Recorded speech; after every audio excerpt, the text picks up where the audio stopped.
All right. It is noon. Welcome everyone to our Zoom at noon. Taking into account the feedback from last week, it was a big success. I want to thank Kevin Hyde and John Chapelier for presenting. We continue to gain momentum as our wonderful members spread the word. In fact, many are assisting others with help in tuning in from various devices. Before we begin, a few housekeeping items. We want to keep the ambient noise to a minimum during today's program. So everyone except our presenters will be in listen-only mode. This should help alleviate some background noise.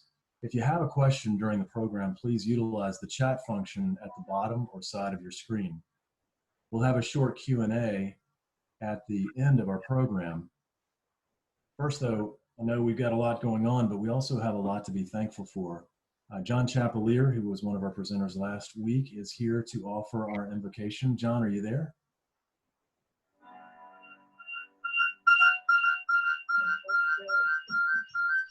I'm here.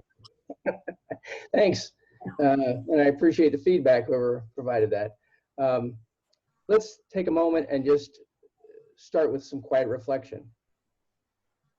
In times of turmoil and anxiety, it is even more critical to simply be still.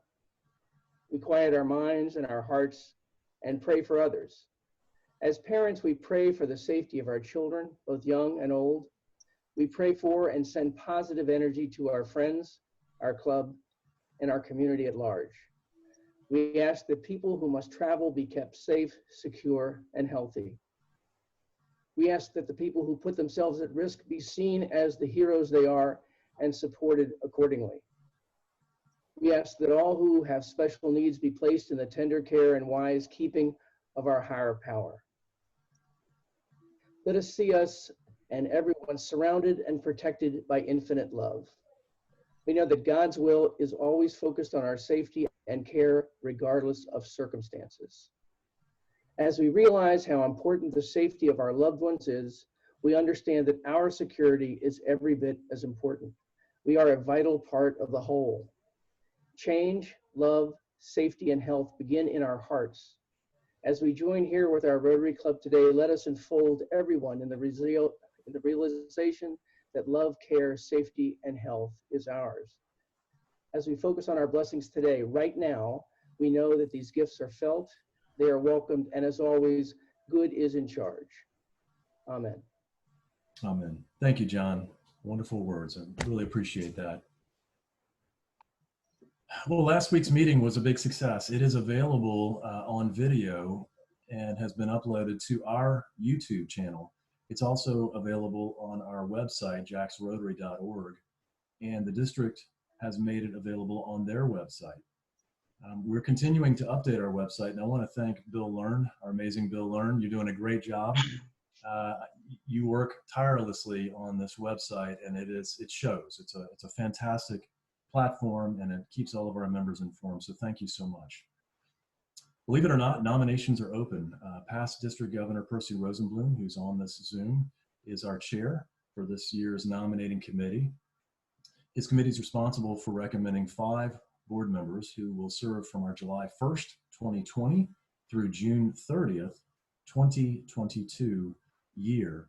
And the president will also be elected, who will serve for our 2022 and 2023 calendar year. Our district is very hopeful we'll be able to host RILA this summer. Our host is Stetson University. We've extended our application deadline through April 15th. Our club already has some students, and we have 8 slots available. I recommend each of you think about a rising junior or senior to sponsor. RILA is a great program that builds leadership skills. The kids have a wonderful experience. Both of my children have gone through it and said it was the experience of a lifetime. And it also enhances their college resumes. Sean Mulholland is the CEO of Mulholland Forensics. He's a 25-year certified fraud examiner and retired NYPD police sergeant. He earned his master's degree from John Jay College of Criminal Justice in New York and has served as an adjunct professor at our Federal Law Enforcement Training Center.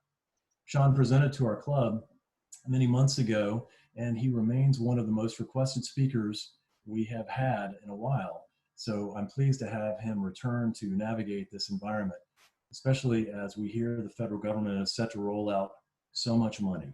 So please welcome Sean Mulholland, who will tell us about cybersecurity. Sean? Hey, Tom, thank you for the nice introduction. I am going to take 5 or 6 minutes and try and give away a lot of my time to Dr. Lowe, because I think the economic part of this presentation is certainly just as important as the cybersecurity and fraud portion. What I'm going to touch on quickly in 5 minutes is just some basics that everybody should be paying attention to. If you're working remotely or if you're working from home, there's some very simple steps that you can do to improve your cybersecurity. A couple of things that come to mind are simply updating your antivirus. Some people's antivirus updates automatically, but many do not. So go to your antivirus and just see if it's up to date and just click on, allow it to do its updates. The same thing they talk about with patches. Patches is just kind of a technical term for updating software. Your Microsoft programs, your Office programs, all have patches that allow you to upgrade the security and allow you to bring them up to speed, which again enhances the security, especially from your environment at home.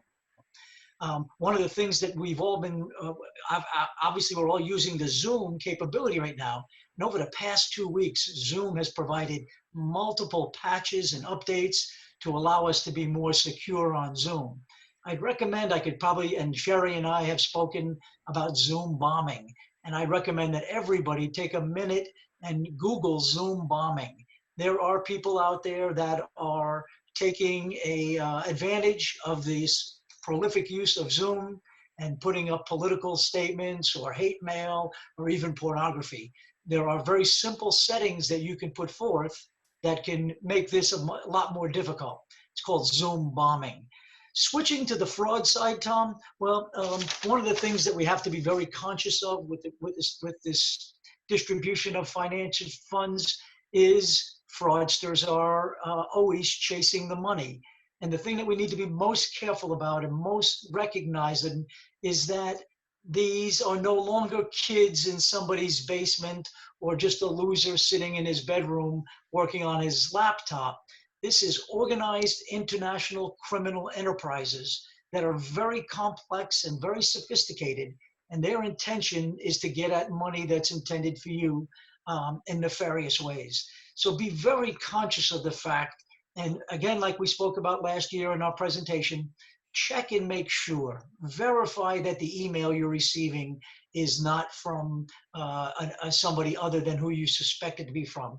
If you need to confirm, a lot of the small business administration loans that are going to be provided and are going to come through your bank, make sure you confirm that the email you're getting is exactly from your banker and not some unknown third party. Simply taking your cursor and using your mouse, put the cursor over the email or the attachment, gives you an indication who an email or an attachment is from. So be very conscious of this. Again, if something is too good to be true, it most likely is. You should become suspicious.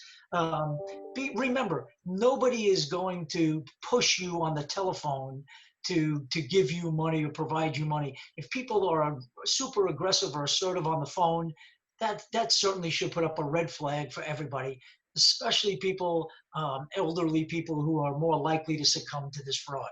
So that's just a couple of quick minutes, and hopefully in a couple of weeks or so, we can get into a more detailed presentation with a little more technical aspect. But I just want to take 5 or 6 minutes to get everybody to mention the ability to the simple things. The other thing too that John is mentioning to me that I can reference, the use of a virtual private network is called a VPN. These now are very simple to set up, and it's a direct pipeline between you and your office or you and people that are important for you to communicate with. Again, Google that and you'll learn a little bit about virtual private networks, and certainly at a future time, I can speak in more detail. I appreciate you giving me a few minutes to give our fellow Rotarians a little bit of a heads up, and certainly I'm always available for questions if anybody has any. Thanks, Tom. Thank you, Sean. I really appreciate you doing that. And don't forget, everyone, if you joined us a little later, there are going to be opportunities to ask questions of both Sean and Dr. Lowe at the end of the presentation. Dr. Lowe is the chair of economics and geography at UNF. He earned his PhD in economics from Chapel Hill. In addition to economics, he's an expert in the field of healthcare. Albert's family lives in Taiwan, so he has a deep understanding of that region and the geopolitical implications of the virus. Dr. Lowe, are you with us? Yes, I am. Can everybody hear me?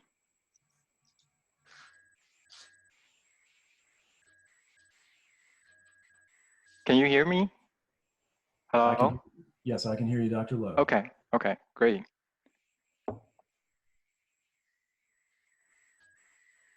So, very happy to be here. Thank you for inviting me to the meeting today, and let me know about that the audience may have some questions of interest. So I'm going to talk about them today. And hopefully within the very short 5 to 7 minutes, I will be able to provide you as much information as I possibly can. So I'm going to try to share my screen because I do have a couple of PowerPoint slides I would like to share.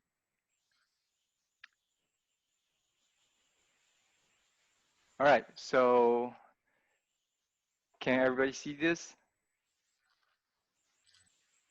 Yes, Dr. Lowe. See the slide I shared? Okay, great. So the question of interest to the audience today seems to be how long it would take to get the economy going strong again after being significantly shut down for various period of time till something like April 12th. This is Easter Sunday, and sometime in June or even in July. And can the US get going again if the rest of the world is still on hold?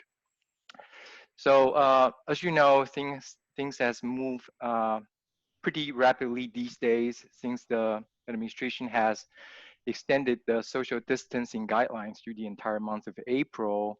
Reopening the economy on April 12th is no longer a possible scenario. So I would just talk about the recovery trajectory relative to several other dates, later dates. First, I would like to give a very quick overview of the key benefit of social distancing. I'm sure that a lot of you probably know about this. So this figure is taken from a recent article Dr. Roy Anderson and his colleagues in UK. They published in Lancet on March 21st, which has since been the major reference for the Public Health Authority in their recent recommendation. So if you look at the red curve first, know that the vertical axis is the case being reported, and horizontal axis is just the month since transmission established. So this is not exactly January, February, March, and so on, but just in terms of the number of months.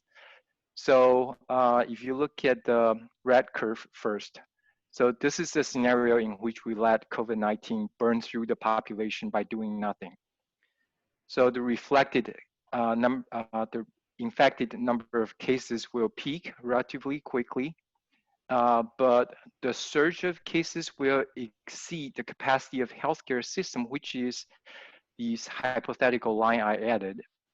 So unprepared healthcare system can quickly collapse, and the death toll will surge due to these patients' overload cannot be matched with adequate care, and that the effective treatment at this point has not yet been developed because this is so early on. So this is a major reason of the high COVID-19 death rate in Italy, and also reflected what New York has been going through lately. So if we order social distancing, so if you see the green curve, so we keep the infected cases manageably under the capacity of healthcare system. So, and the peak can be delayed to allow healthcare system more time to acquire equipment and supplies. So this is also known as flattening the curve. And the last one, which is in blue, the light blue, shows that more comprehensive containment measure enforced at an earlier time can very effectively curtail the spread of the virus, which was best demonstrated in the case of Taiwan. So Taiwan really learned about the first couple of cases very early on At that time, Taiwan actually sent public health officials to mainland China to observe what's going on there, and they come back, based on their experience with the SARS spread a number of years ago. So they quickly established several lines of defense. So they conducted some of the very earliest containment procedures. All right, and so the later part of the curve, you can see that it's further showing that ending the containment prematurely, say for economic reason, can lead to the risk of having a second wave of virus spread, exposing people who are especially susceptible to the virus, but was shielded previously.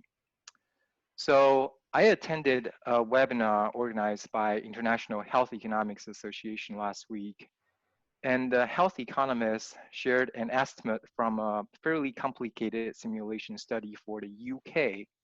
So their estimate shows that enforcing national policies similar to what we had in the US now, which is a lockdown, for a stretch of 12 weeks, can end up saving about 174,000 lives in the UK relative to taking no action. So if there was an estimate for the US, I'm sure it would be several times greater. So while we're updated daily about the number of deaths from COVID-19, so I think it's important that we also recognize the lives that we can save by all of us enduring this economic damage and the inconvenience for some time. All right, so how will our economy recover and when will it get strong again is really a tough question. So especially when we don't know how long the COVID-19 pandemic will last and whether a second wave is likely and when an effective treatment and vaccine will become available. Some economists have attempted to predict the trajectory of economic recovery. So in the graph I'm showing you now are a simple prediction by a couple of economists from the conference board based on their specific scenarios. So I'll just piggyback on their illustration with my own comments and modification. So let's look at the first one, which is the May reboot. That's in blue. This scenario assumes that the spread of the COVID-19 will peak and start to slow down by mid-April. So this is quite unlikely now, given that the many states have their peaks projected beyond April 15 or even into late May. So, and that many states have also extended their social distancing till at least end of April. The second scenario, which is the summertime V-shape, which is in the orange curve. This scenario is perhaps the closest to the best scenarios we can hope for now. This scenario assumes that the new COVID-19 cases will peak in late April to mid-May. So the social distancing and other containment measures can be lifted and the economy can restart in June, sometime in June. So the timing of ending the sequester by June would be helpful because the sectors that were hardest hit, such as entertainment, restaurants, and accommodations, can benefit immediately from the seasonal boost in summer. However, personally, I don't think the trajectory of the recovery would be as smooth as shown in this orange curve. There are many different views among economists about the shape of the recovery, whether it should be a V-shaped, with a sharp recovery, or U-shaped, which has a sluggish return of jobs, or even L-shaped with a much lengthier recovery. And I think a portion of the businesses will return rather rapidly, such as those that have piled up demand during the lockdown period and are capable of resuming production right away. But some other business or sectors will have to recover at a slower pace because demand for their goods and services may be very sensitive to the consumer income and consumer confidence, both of which have weakened substantially during the lockdown. And some other businesses may rely on global supply chain, which will take some time to repair because countries and regions are not really in sync in dealing with the pandemic. So I think the economy recovery will probably be fast early on for a short while, but downshift a year soon after. And my personal projection would be that the US economy will probably not return to its pre-recession level until the last quarter of 2021. In terms of reopening the economy in July, that will obviously lead to an additional delay in the recovery. The additional month of a sequester can lead to additional business closure and lost jobs. I think it would take at least 1 or 2 additional quarters for the economy to fully recover. So probably sometime in spring or summer of 2022. So that's what I have in terms of this. In terms of the timeline of the recovery.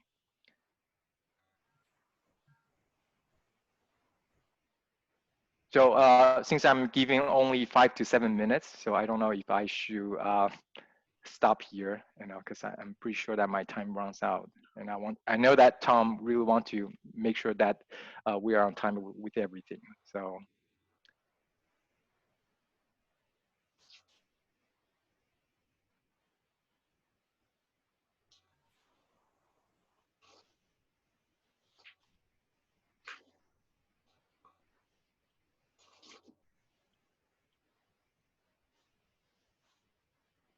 Hello? Tom, you're on mute. While we're putting Tom back on and taking questions, if anyone has any questions, if you would please submit it through the chat. President Tom, can you hear us? I can hear you, but I don't have audio. Okay, we can hear you now. Okay, thank you, Dr. Lowe. You're welcome.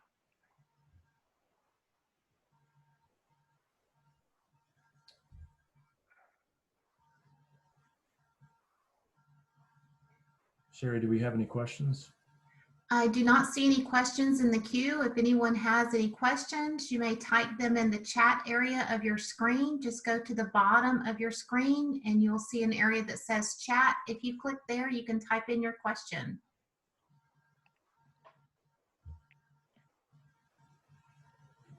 Sherry, there's 3 or 4 that are typed in there. Can you see them?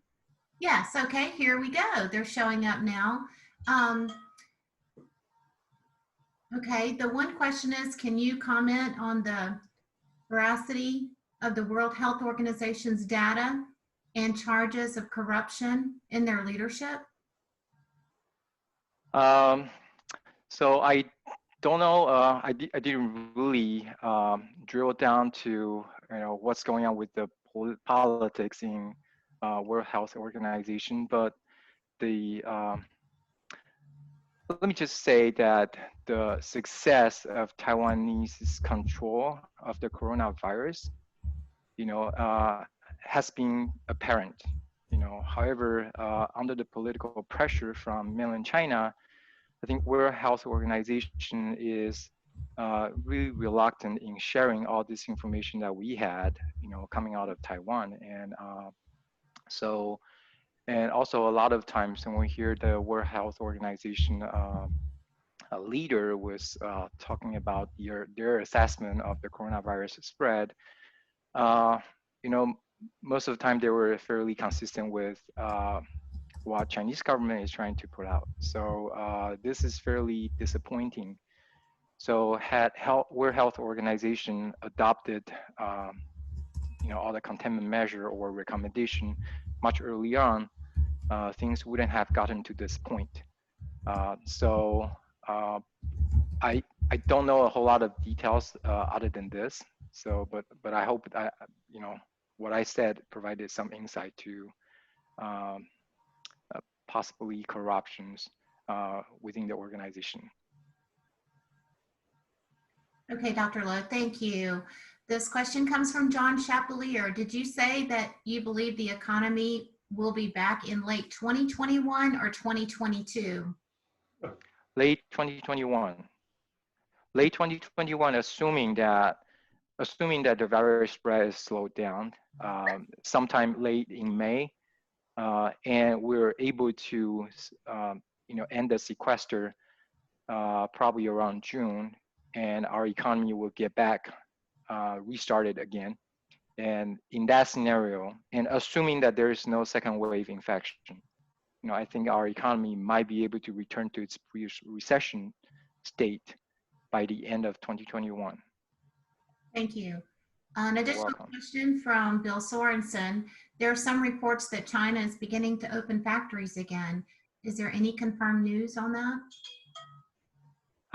So China has been ordering all the provincial governments to reopening their businesses. The rationale is mainly because they would like to keep the economic going again. A lot of the Chinese position and their power in the global geopolitical world is really coming from their economic power. So they need to get that going again. So there was an ordering from the central government, from Xi Jinping himself, they want, all the provinces to open their business as soon as possible. And the condition they put out is certainly we need to make sure that there is no, a lot of new cases of coronavirus to spread. However, the communist government works is that, if central government wants something and local government has to deliver. So in this case, they are delivering a low number or even zero, near zero numbers in terms of number of daily new cases of coronavirus infection. So when I hear from a lot of the unofficial channels coming out of China, talking about the infections are still going on. And while the officially reported numbers are zero for so many days for so long, and it's just unrealistic. If you look at the other countries, the reported number of cases, even when they are slowing down, there is still going to be occasional fluctuation, but you see none of that from the Chinese reported data. So, which is really suspicious. And recent news that I heard, recent Chinese news that I heard, is that a lot of the tourist attractions, they reopen up, but probably in a week or two, and they quickly realize that there are some other infected cases, so they're closed down again. So you see a lot of news, or I saw a lot of news like that. So I know that the situation is, doesn't look as good as what's reported. And my personal fear is that there is very likely to have a second wave of infection in China. But I don't know when we're going to learn about that, or whether we will ever learn about that, given that their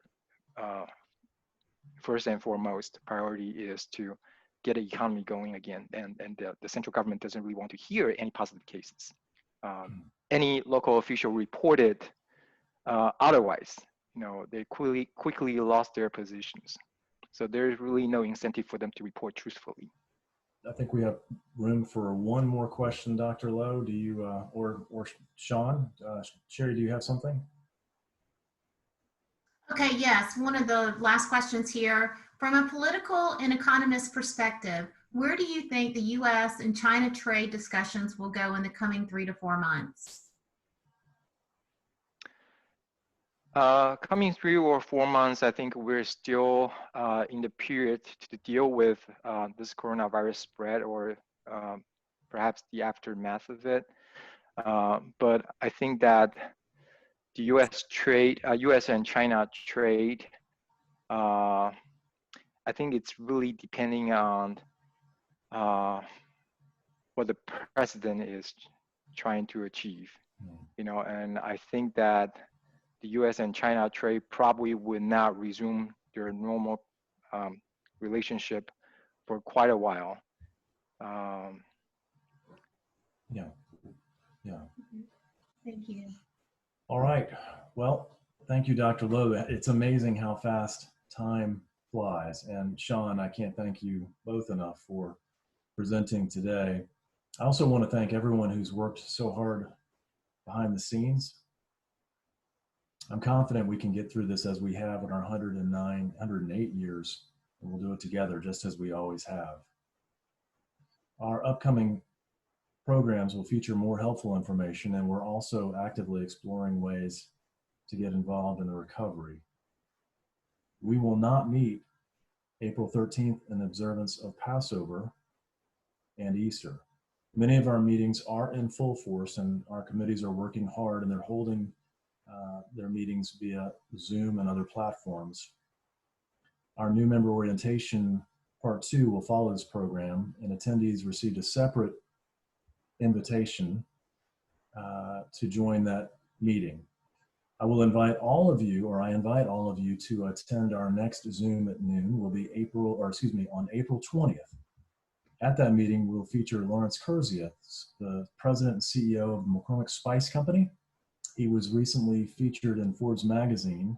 He is one of the 15 CEOs who currently serve on the president's coronavirus task force, and he has operations in Wuhan, China. So he has very up-to-the-minute, very real-time information. I think this is going to be one you want to invite friends to. I want to thank again Sean and Dr. Lowe for presenting. And we will conclude that meeting. Hopefully I'm on time. I know Jody's banging something somewhere, so I'm going to bang the gavel here. I want to thank all of you for being here. Have a great week. Bye.